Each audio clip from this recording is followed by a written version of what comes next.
Welcome to today's market report. European stocks rose on Friday as travel stocks rebounded after posting sharp losses this week, while a batch of upbeat earnings reports overshadowed concerns about rising cases of Delta variant in the continent. The Pan-European Stoxx 600 index rose 0.1%. Travel and leisure stocks gained 1.1%, with shares in the UK's Whitbread Intercontinental Hotels and British Airways owner IAG up almost 3%. UK's FTSE 100 and mid-cap stocks added 0.3% each, ahead Britain's lifting of all pandemic-led restrictions on Monday, despite rising COVID-19 cases. Aiding the travel and leisure sector, President Joe Biden said on Thursday the United States is reviewing when it can lift restrictions that ban most non-US citizens from traveling to the US from much of Europe.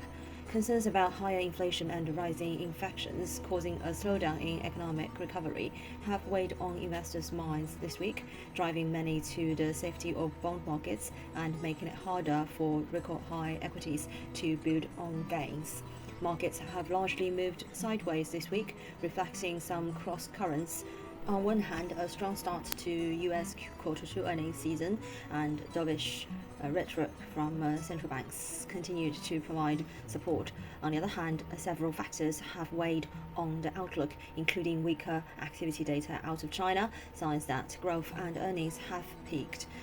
Swedbank rose 2.5% after it reported a better than expected profit amid a booming mortgage market and record levels of commission income.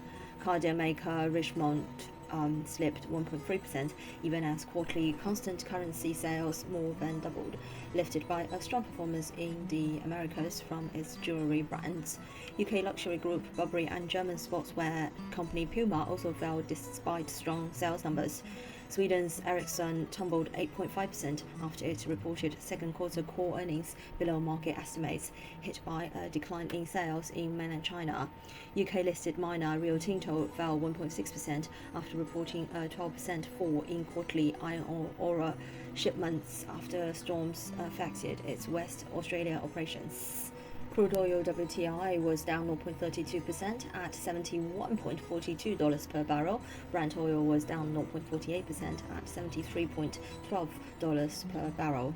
Both contracts had their worst week in month, even after crude prices edged higher on Friday, as the market absorbed news that the UAE had a deal with OPEC Plus that at least one hedge fund said could open a can of worms on the Qatar's output. Gold futures was down 0.92% at $1,812.20 per ounce. On the FX front, the recovery of GBP/USD was short-lived after reaching 138.65. It turned to the downside. Recently broke under European session lows and fell to 137.71, hitting the lowest level since 9th of July. It remains under 138, on its way toward the lowest weekly close since April. Economic data from the US came in mixed. Retail sales surpassed expectations with an unexpected increase of 0.6% in June. The preliminary reading of consumer sentiment from the University of Michigan showed a decline in the main index to 80.8, below the 86.5 expected. Next week, no major economic reports are due in the US, and Fed's officials will remain in silence ahead of next FOMC meeting. Comments from Bank of England officials during the week pointing to the need to reduce asset purchases earlier than expected for failing to lift the pound significantly. The impact on GBP was limited, partly because the next step in the eventual policy normalization process, rate hikes, remains still some way off. Despite the increasing COVID-19 cases, the UK government will deliver the final part of the reopening end of restrictions on 19th of July.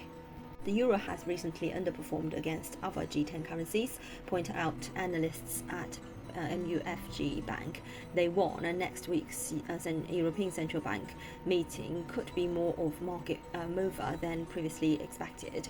According to UOB Group, euro is likely to trade between 117.70 and 118.95 for a period of time. The dollar index edged higher to 92.675, logging its largest weekly gain in a month after upbeat retail sales boosted market sentiment. This is today's market news. Thanks for listening. We'll see you next time.